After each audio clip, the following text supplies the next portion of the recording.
Our text today is going to be Matthew 24, 15 through 28. We are in week number 4 of our series, The Last Days. This is the lecture series, the last kind of lecture of Christ, or the lecture of Christ where he talks about the last days. There we go, get that out right. The sermon series where he talks about the last days. What are the end times going to be about? Now, I have to do a little recap for us to continue to create context as we work through this. But before we do that, first thing I want you to do is I want you to take a moment and I want you to think about your life in general. Okay, so I'm going to ask just a few questions. And don't say anything out loud that's rhetorical, just you in your own mind. But in your mind, right now, I want you to picture this. Who are your neighbors? In your mind's eye, see their face. Imagine them mowing the lawn, walking to the mailbox, walking the dog. Imagine their annoying dog barking all night long. Go ahead. That cat that keeps showing up on your porch, whatever it is, I don't know. Imagine your neighbors. Just see their faces in your mind. All right, I want you to do this. I want you to think about your place of work, wherever it might be, office, police station, fire station, wherever you might work, right? I want you to see the people that you work with, the administrative assistant when you walk in the door. In your mind's eye, just see them really quick as you walk in. See their face. Think about the people that you work with. Who are the people that you work with? I want you to take a moment, and if you're at school, thanks, Matt. I want you to take a moment, and I want you to think about the people at school. If you're in school, think about the people that you go to school with, the people that you eat lunch with. I want you to think about that really annoying person in your class. That face, see their face in your mind's eye. I want you to think about your family. Not just the family members you get along with, but the other ones. I want you to see their face. I want you to see their face in your mind's eye. See their face, the people that you work with. You need to think about the people that you do life with, all right? And I want to be really clear. Where you are, when you are, is not an accident. Where you are and when you are is not an accident. The place that God has you, the students that you work with, whether it's friends, whether coworkers, neighbors that you are there, you are placed by God where you are on purpose. Where you are and when you are is not an accident. All right, we're going to come back to that in a minute. I came across this quote. This is Dr. Richard Hayes out of Duke Divinity School. He says this. He says, a right reading, as we work through this, a right reading of the New Testament occurs only when the word is embodied in obedience. Obedience. A right reading of the New Testament occurs only where the word is embodied in. Let's try that one more time. A right reading, a correct understanding of the New Testament occurs only where the word is embodied in. There you go. You got it. I got it. Yeah. Going to church, and we said this many times over, is not only an intellectual thing. It is an intellectual thing, but it is supposed to do something to you. Church is supposed to do something to you. When you go and you learn the Word of God and you spend time in the Word of God and you study the Word of God, it is supposed to do something to you. You should not be the same type of person that you were before. I think a lot of us, especially when we study end times, we have a tendency to let what we don't know stand in the way of us being obedient to the things that we do know to do. And I want to say this really clearly. Don't let what you don't know keep you from being faithful to what you know to do. Or what you do know. There we go. Say that right. It's a tongue twister. Don't let what you don't know keep you from being faithful to what you do know. All right, leave this up here for just a second. A number of years ago, I asked my kids are amazing. I love it. I've got a couple of them in here. I've got 4 children. And a couple of them in here. My kids are awesome. I love it. I love being a dad. I'm discovering that it is one of the greatest rewards that I've been able to have in life. It's work, but it's wonderful. And a few years ago, one of my children, I won't say who, we were doing Saturday chores like we've done for years. And we told this child in particular, we said, go clean your room. Go clean your room. All the kids have to clean their room. That's not a problem. They're all asked to do it. Now, this one child in particular, this person has a gift for making powerful, I'm going to use that word, powerful messes. Like open the door, can't see the floor. That's happened before, right? Now, maybe you were this kind of person when you were a kid. I don't know. But I asked this child, said, go clean your room. And after a while, spent some time. I was working on a few projects. Other kids are working on theirs. I went upstairs to check, and I opened the door to the room, and I saw this child sitting on the bed playing in a room that was full of stuff. And called him by name, and I said, what's the deal? This little cute body hops off the bed, walks over across the floor, picks up a book and says, I didn't know what to do with this, so I got stuck. I got stuck. And in my dad mind, I'm going, okay, so did you know what to do with the stuffed animals? Well, yes. Did you know what to do with your blankies? Yes. Did you know what to do with the other books? Yes. Did you know what to do with yes, yes, yes, yes? She knew what to do with all of that. Well, there, I just cut it down to 50%. I just cut it down to 50% with that gender reference there. That's all right. So we're down there, right? And I'm sitting there and I'm going, but why? Why not the rest of this? And I didn't know what to do with this book. Okay, so now here's the thing that's so incredibly important for us to understand before the Lord. We have a tendency to get stuck with things in our faith, in our idea, in our progress spiritually. And it's like we put the brakes on everything, and we become so hyper-focused on this one thing that we don't quite understand or get. And what it does is it causes us to be disobedient in things that we do know we should be doing. Do you see it? One of the most wonderful teachings in the Bible that is very difficult to understand, and I don't think anybody has it figured out, is eschatology, the study of end times. But one of the reasons why I work fervently to not spend tons of time on it is because it functionally halts obedience in the church.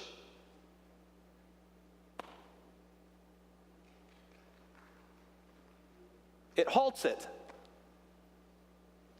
How many dying, tiny churches have you driven by? And every week it's end times, end times, end times, end times. And the same 15 people gather together in spiritual neutral, just waiting for terrible things to happen. Who's going to be the Antichrist? What's going to happen? How? And they functionally stop doing all these things that they're clearly supposed to do.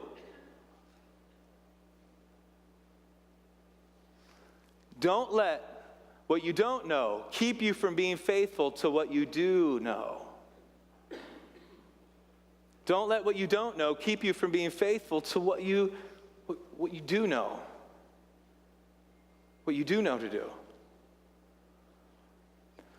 And today as we work through this, you may leave with more questions than answers, specifically about the return of Christ. It doesn't mean that you should stop being faithful to the things that you do know to do. You stay faithful, you engage, you do your very best to be his love and light in the world around you. Okay. With this in mind, let's do a quick review from last week. The primary views of the end times. Okay, so I'm not going to spend time on it this week. I'm just going to give them to you briefly. Now, you need to know, for those of you that are eschatology ninjas out there and love to work this stuff out, and you read all the books and you're into it all, I understand this is oversimplified. My goal is to just give you big tent poles, right? Big kind of primary things that the camps all fall under. None of these are set in stone. The water is very muddy. There are variants of each of these ideas, but I want to do a quick review again. There are really four.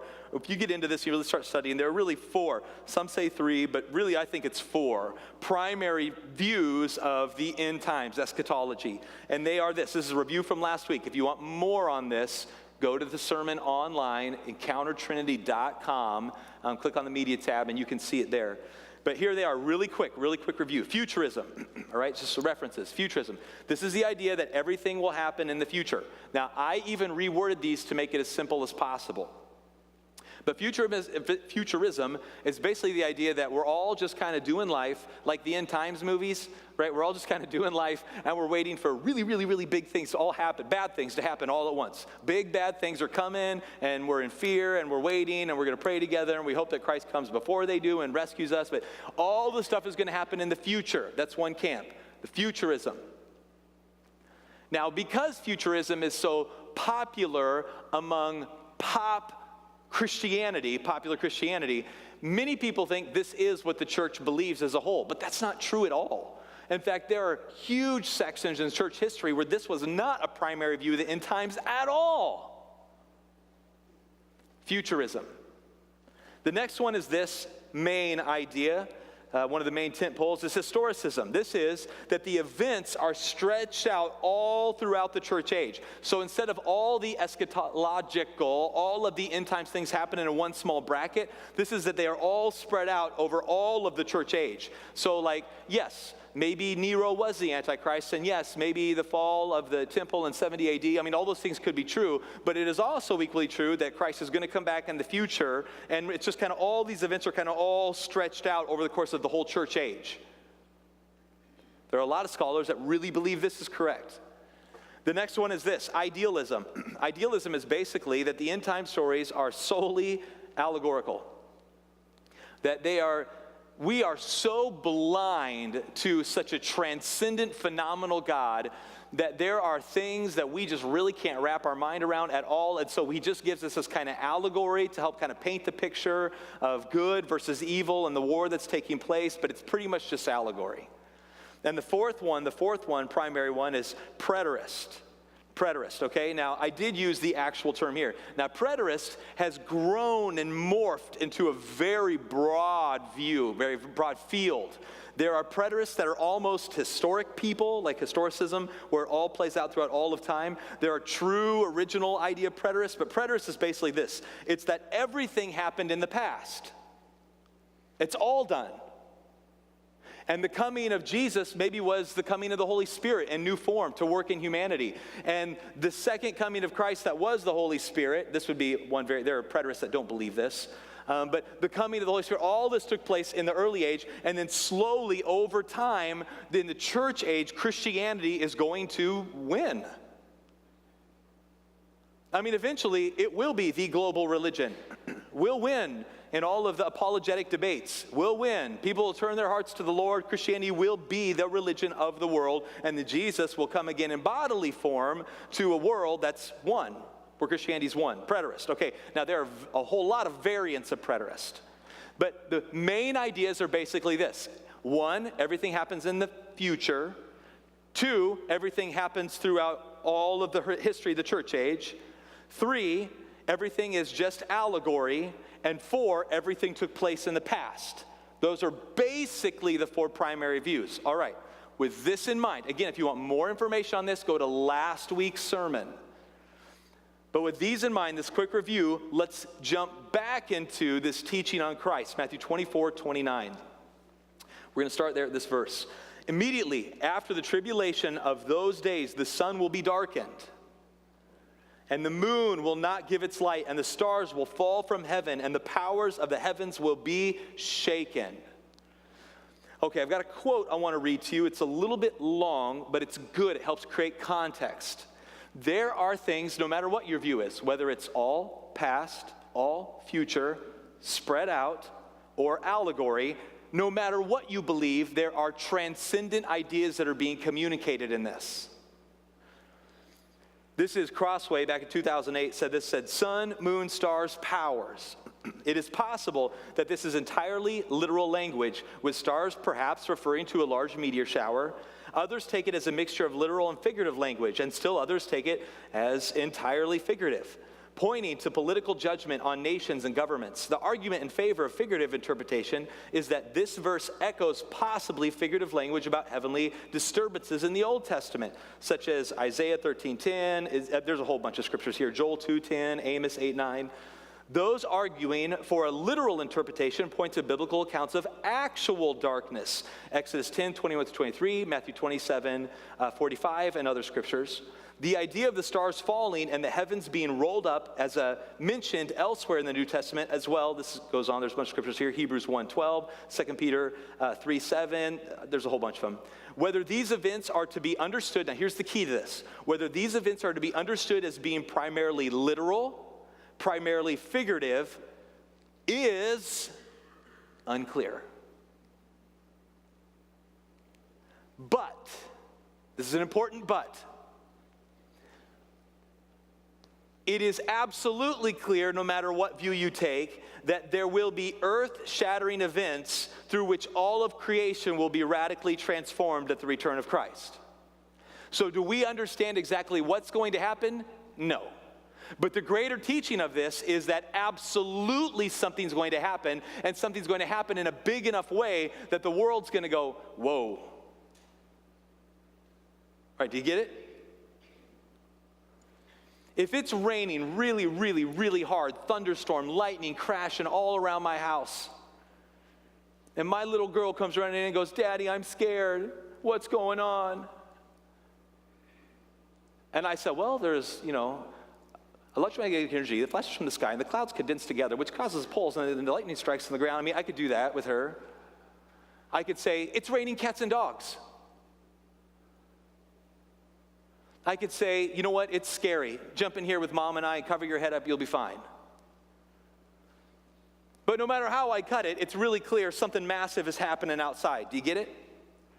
And this, I think the scholar is spot on. Though we don't understand exactly the historical contextual metaphors, or whether they are metaphors at all, or whether they are literal, we do know that what's trying to be communicated by Christ is that something major will take place.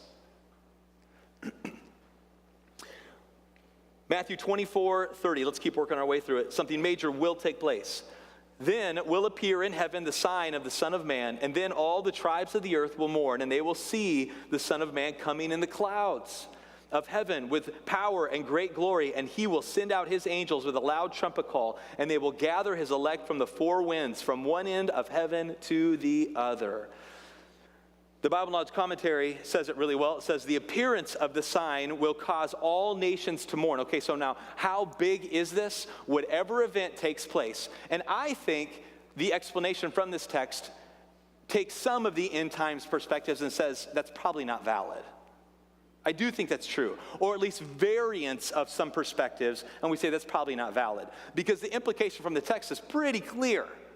When Jesus shows up, it comes and it happens in a large enough way, in a global way, that everybody kind of draws into it. I mean, listen to this. The appearance of the sign will cause all nations to mourn. This references multiple sections of the scripture, jumping also to Revelations 1:7. Probably because, now this is just me thinking, probably because they will realize judgment's come. Now I think I got to explain this a little bit. If you go all the way back to even like the Tower of Babel, some of my professors called it Babel. I don't know. You go all the way back to the Tower of Babel. It's pretty clear that the objective of a power person trying to gather people together is they are trying to get people, society is trying to aim, it's trying to create trajectory. We want to get a whole bunch of people together and we want to get them to accomplish something. Whether it's take over the world, like the Roman Empire,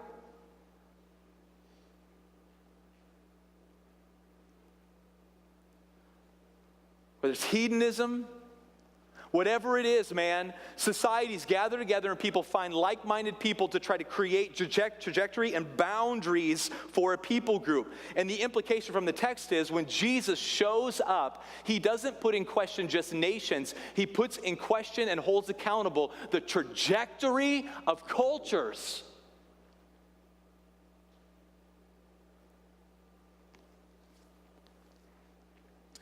God will gather the ones who have stayed faithful to him, who have stayed faithful to him. There are a couple important things from this I want to work through, and I've got some of these for the screen. This implies a few things, okay? This is important to note. God is absolutely aware of what is happening. God is absolutely aware of what is happening. He knows it. We don't have a God that kind of set it all in motion. I mean, God's not some really smart alien, floating around in some far other galaxy who like zapped over here, a few million years ago, dropped some, seed in the ground, whatever it is, and then takes off and he's like, good luck to you, put it all in motion and disappears. That's not God, right? He has a level, the way the text is written is God absolutely has a level of awareness of what's taking place. The next thing that we can know from this text is justice is coming. Justice is coming. He will make what is wrong right. He will make what is wrong right. We're going to come back to that in a minute. The third thing is this. There are believers in many tribes and many nations, okay? Now, I want to go straight into the next one, which means God didn't call just one nation. All right, I'm going to say this. I love that I get to be an American. I mean, I love it. I'm from the South, baby, like Oklahoma. We are pride. We have that pride in our hearts of our national identity. It's baked into our DNA. I mean, absolutely, we're proud. When we send troops overseas, we're proud of it. When guys in our high school went to go join the military, we were proud of them. When they come back, we cheer when they come off the planes. I mean, I come from a place, we are proud to be American. And as proud as I am to be American, I want you to know, Christianity is not a national identity. It's not. I want our nation to be like Christ. Yes, absolutely that's true. But being American doesn't make you Christian. And being Christian doesn't make you American. In fact, we can arguably say that some of the most Christian nations aren't American anymore. Hear me clearly. When Jesus comes back, he doesn't go, whoa, whoa, whoa, where's all the Americans scattered around the earth? Let's go, baby. Yeehaw, hop on the horses, swing that lasso, let's take it down, right? No, that's not what's going to happen. As much as I love America, I love America, and I love being American. That's not the way Jesus is going to come back for his people. He's not going to call all Americans. He's going to call Christians out of every nation.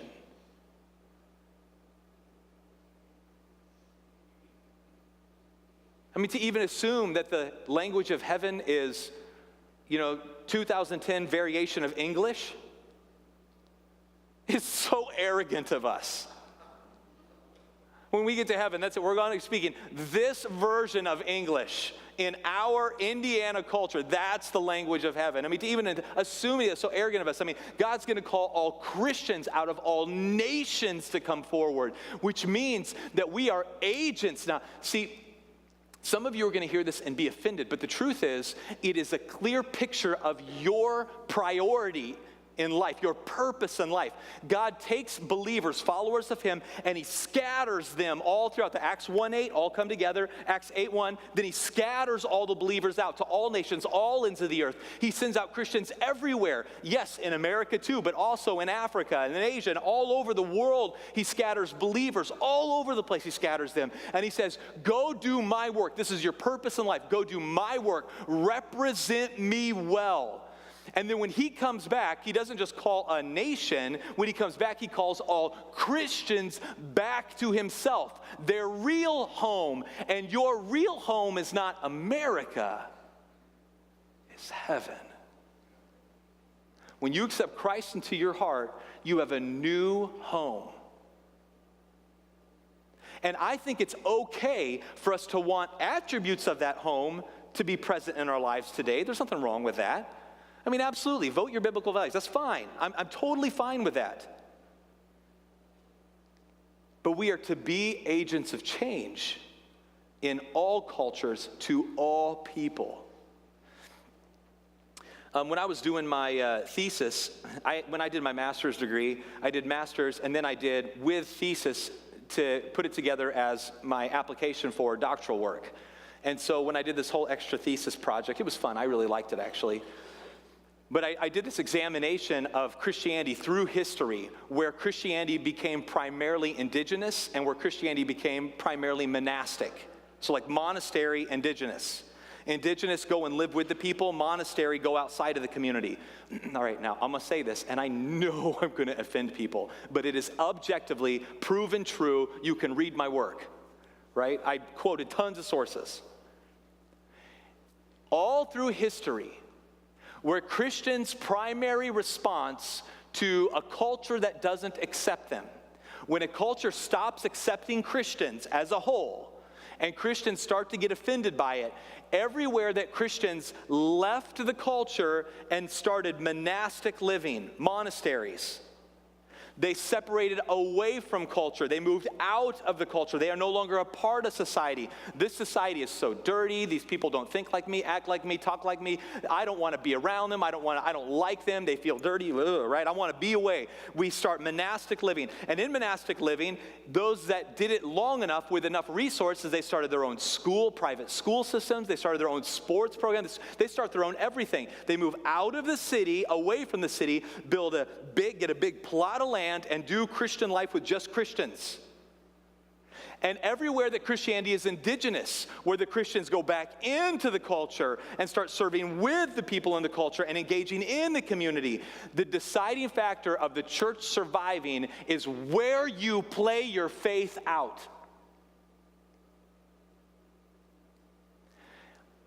Now, I get that correlation doesn't mean causation.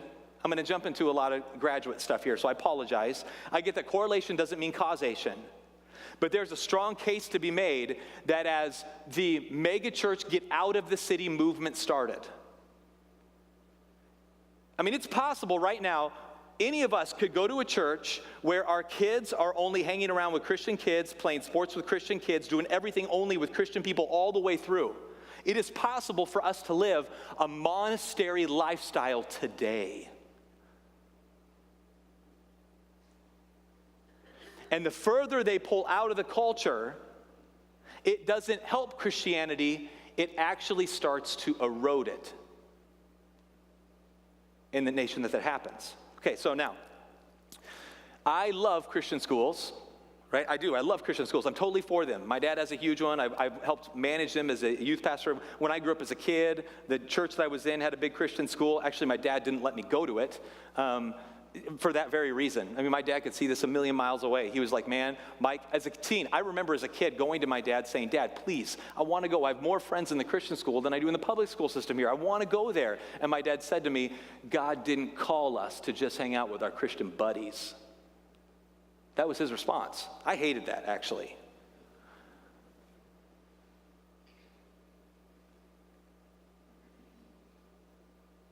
I mean, he would tell me, when I'm playing sports, playing football, and I had like, Dad, I was at playing football, and the guy next to me, his locker opened it up, and there's like a pinup of a naked girl in the locker, and the coach is doing this, and my dad's response is so different than most Christians. Most Christians would be like, oh, let's write hate email, burn the place down, baby, right? No, not my dad. My dad's like, invite him over for dinner. My parents won tons of my friends to Jesus. They did.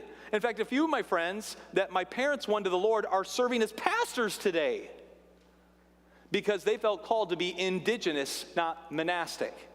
Indigenous, not monastic. Indigenous, not monastic.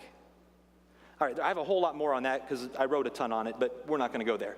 I'm going to invite Josh up, and we're going to be done in just a few minutes. Right reading of the New Testament. Okay, now listen, I need to say this. I am okay with Christian schools as long as the school prepares them to be indigenous. Let me say that. I am okay, I'm just fine with Christian schools as long as the school clearly, its purpose is to create Christians that are indigenous, not monastic. If Christian schools graduate students who are terrified of the world, they've failed. If they graduate students who are terrified of the world, they failed. If they graduate students who can't survive in secular culture as a witness of truth, that's a problem too. We are called to be missionaries. Missionaries. Okay, at the very beginning of the service, I had you think of the people you live around. People that live underneath you, people that live next to you. If you live in like an apartment complex, live underneath you. People that live next to you if you're living in a house. Your neighborhood. People that you work with every day. People that you work with every day. You are a missionary. You are. Every one of you are missionaries. When I have a young 22-year-old girl that walks up to me, right? I'm going to pseudo make this up, but I have examples like this. They come up to me and they go, "Oh, Pastor Mike, I just really feel like God's called me to be a missionary. I would love it if the church would support us." You're right, we got multiple locations around the city. We support multiple missionaries. We are connected with a really great missions organization. I'm totally for missions all the way around. I would really love to be a missionary. I'm learning that my first question is this: what's your neighbor's name? Pastor Mike, I want to go to Africa and I want to be a missionary. What's your neighbor's name right now?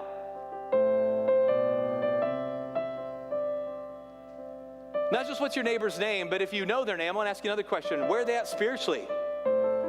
It's amazing how they want me to give them thousands and thousands of dollars to go party in Africa, and they don't even know their neighbor's name or where they're at spiritually. I'm thinking, if you can't be a missionary in your own neighborhood, why should I, with good stewardship, give you tons more money to go to Africa and continue to do what you're doing? You are a missionary right here. You are a missionary. Do not let what you don't understand or don't know keep you from doing what God has clearly called you to do. You can't do it. So what do we know? We know, one, Jesus is coming back, which is great. We know that it's going to happen in a significant way of some kind, right? It's going to be significant in some way. Justice is coming. God will make all things right. There are believers in many tribes and in many nations all around the world that God is going to call those who are doing the work out. We're out on the field and He calls us back. We're all agents effectively representing Christ in our communities to our neighbors. And He comes and He says, "All right, guys, good job. Bring it on back. Bring it on back."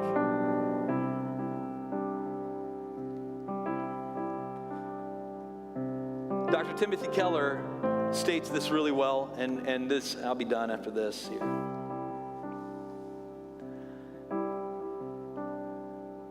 Dr. Keller, his story, brilliant guy, felt called to plant a church and decided to go plant a church in, at the time, one of the most difficult graveyards of church planting, which is New York.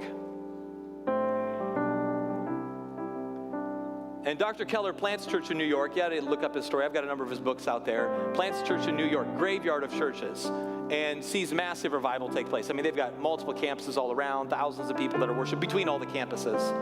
You can't really build a mega church in New York because you don't have the money to buy the property, but you can have lots of locations. You can take the city over. Truly, that's kind of what we're doing, right? Like, instead of every time we grow and grow and grow, we launch another campus. Instead of just gather everybody together in one monastery, we want to send everybody out. More in the community, more in the culture, community churches. And Dr. Keller says this. He says, here's what we are called to do as we wait for Christ's return. Here's what we're called to do. This is the illustration he uses. He says, imagine that I have two ladies. Same disposition, personality type, same upbringing, socioeconomic expectations. They are virtually, in all form and function, they're virtually kind of the same lady. Same personality type, same disposition, same upbringing, same everything. And they're both even given the same job. The job is line work, like really kind of annoying, terrible work. You're going to take widget A and you're going to put it in, like slot B over here all day long, every day. That's all you do. Just menial, frustrating work all day long. Same disposition, same attitude, same everything. It's really the same lady doing the same kind of work. They're doing the same thing over and over and over again, just putting this in over and over and over again. The only difference between the two is this. The first lady, at the end of the year, gets $30,000. The second lady, at the end of the year, gets $30 billion. That's the only difference. Everything is exactly the same. Everything else is exactly the same. The first lady, she's going through work. She's like, it's life. I mean, I can pay the bills doing this, and my family's not going to starve, but it's okay. I mean, we're good. The second lady, same disposition, same everything. The only difference is like $30 billion. She's going through it. She's like, man, this is no big deal at all. It's going to be awesome. We get to the end, it's going to be totally worth it. I don't mind a bit. The first lady over here, when somebody mistreats her or robs her of, steals $10, she's super offended. Oh man, I can't do this. I mean, what am I going to do? Something has to be done to make this right. The person over here is like, you know what? I'm going to let it go. It's not a big deal. I'm a billionaire, baby. This is awesome. The first lady over here, I mean, she has a boss that does something wrong on her paycheck and maybe mistreats her in some way, and it's not going well, and she ends up losing like a week's worth of work. I mean, she's terrified that everything's going to fall apart, her family. I mean, this is really bad news. The lady over here, it happens, and she's going, you know what? It is bad, and it does stink, and I have lost even way more money than you comparative to income, right? But in the end, I'm telling you, it's all going to be worth it. We just got to. Keller says that's really what a Christian ought to be in culture. You keep doing exactly what you're doing where you're doing it. But you walk into this new arena with a whole nother level of hope.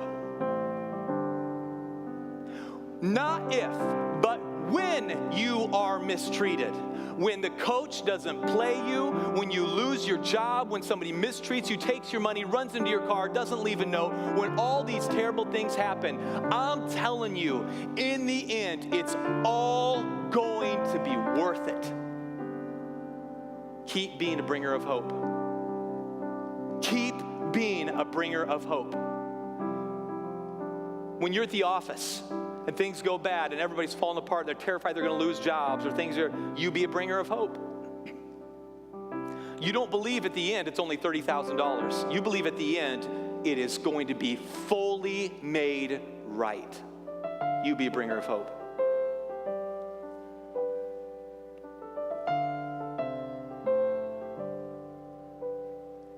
I want you to take a moment. I want you to grab your response card.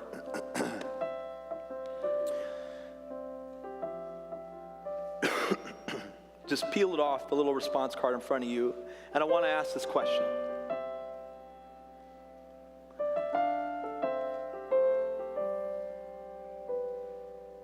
Will you commit to be a bringer of hope? In fact, I would love it if you would do this. I mean, just even on your card, it would be awesome if you would put, I commit to be a bringer of hope in, and then you name the place. My workspace, my neighborhood. I commit to be a bringer of hope in my home, with my family. I commit to be a bringer of hope. Maybe if you're a teacher, in my classroom, I commit to be a bringer of hope.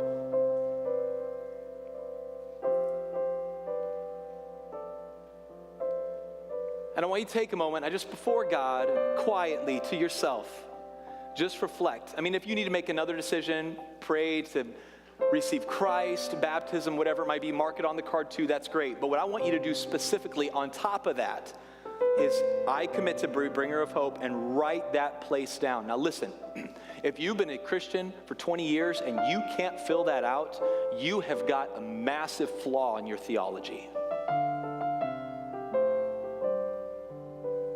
I mean, edging on disobedience. Right? Like Jesus has walked into your life right now. He looks around your room and he's like, what have you been doing? And you go, oh, I didn't know what to do with this book. I didn't know what to do with this.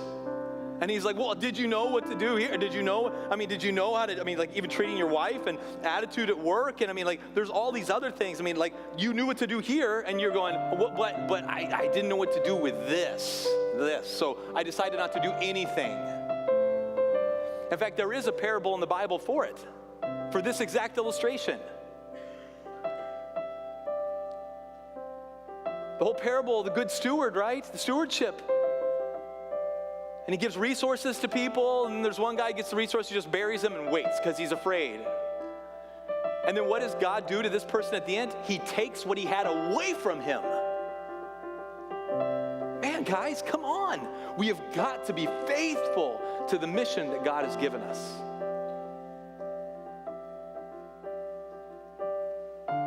Faithful to the mission that God has given us. So take a moment, grab your card. I commit to be a bringer of hope. You fill in where that is. Maybe it's as simple as making cookies for your neighbors.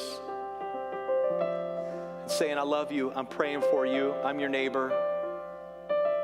I commit to being a bringer of hope. You fill in the gap. Take a moment, fill it out, go.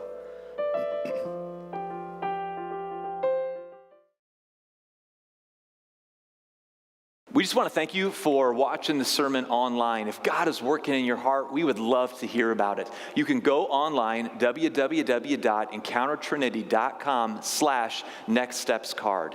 You can fill out information there. Let us know what God is doing in your heart. If you need help with anything, we would love to help. Counseling, we would love to do anything that we can to help you go to that next level spiritually. When you fill this out, it goes to one of our pastors. It is private, and we will take care of that information to the best of our ability.